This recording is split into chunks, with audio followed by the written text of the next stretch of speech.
Oh, on these supply chain bottlenecks that we're seeing, some of these price dislocations, these temporary increases in delivery time, we fully expect these bottlenecks to be temporary in nature and to resolve themselves over the next few weeks.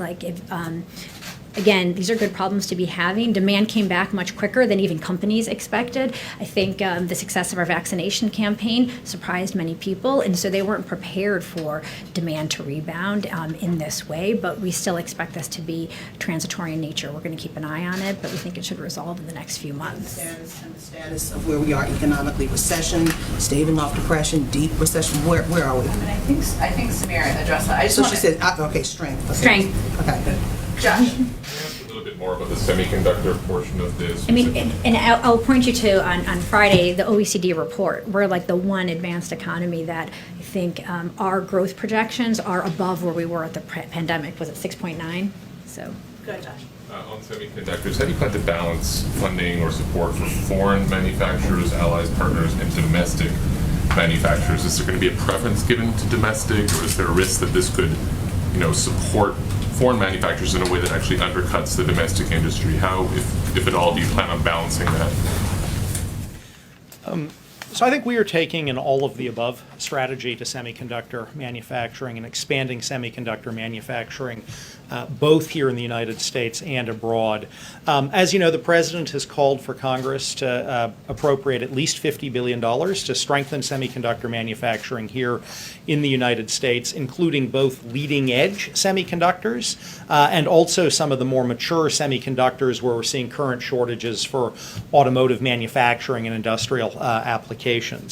Generally speaking, consistent with the proposal in Congress, we would expect to encourage both foreign and American companies to invest here in the United States. And I think we're already seeing some announcements of that, where we've seen announcements from Intel, from Samsung, from Global Foundries, from a whole range of both foreign and American companies to expand capacity here. But it isn't just from an overall strategy. That money is going to be about attracting capacity here in the United States.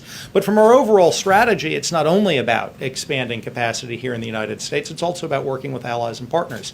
Yesterday, for example, Bosch, the major European automotive supplier, opened a new automotive semiconductor factory in Germany. That's going to help alleviate some of the global shortages we're seeing. So while that money is going to lead to greater production here in the United States, and we are expecting to see a major increase in production over the next couple of years, this is also an area where we see opportunities to work with allies and partners. You would treat an investment in the U.S. in a semiconductor plant equally, whether the investor was a foreign company or an American one? So we expect that the incentives will be available on a competitive basis to both foreign and American companies. I'm not here to get into the specifics of exactly how the program will be implemented if Congress, in fact, passes it. Finally, can you talk a bit about the trade strike force? What are they tasked with doing or able to do that USTR doesn't do already? So I think the trade strike force is a vehicle to leverage a number of our existing trade tools, but to really focus them on supply chain vulnerabilities. We have, as we looked across the 4 products that we are releasing reports on today, we saw example after example where an unfair foreign competitor action had led to the hollowing out of a supply chain for a key U.S. product. And these are all often very specific things those foreign governments are doing. So what this is going to do is harness and focus the government agencies involved in trade enforcement on how do we use our trade tools to combat unfair trade practices that impact supply chains and to strengthen U.S. supply chains. And I think the neodymium magnet 232 we're asking Commerce to evaluate is an example of that. Through our reports, we identified a very specific product where there's a very specific supply chain vulnerability, and we're getting the task force to look at that. Brian.